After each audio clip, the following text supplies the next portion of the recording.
So originally Scottish, but lived in Australia for a long time. So I also found that doing Asian food, being Scottish, was a hard thing to sell. So being Australian, I thought that's where I gained my reputation, which is where I did. I love traveling Asia, and that's a lot of my inspiration is all from the street food. And what I try and do is try and take authentic recipes. We add their authenticity, we add the story behind it, and I think that's the most important thing for me when I learn about cooking or cook is it's about understanding the traditions of how things have happened, because without history and without culture, then you wouldn't have the food that you have today. I know Richard, who's the Datai Langkawi chef for a long time in Bali. I met him last year when I was traveling through Langkawi.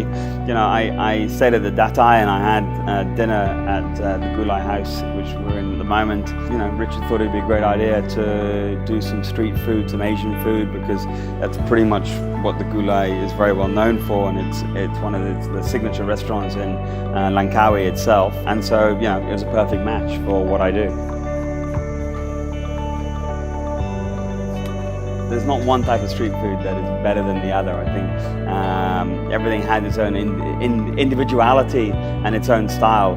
Some may have more abundance than others, for sure, and some may be a little bit more narrow.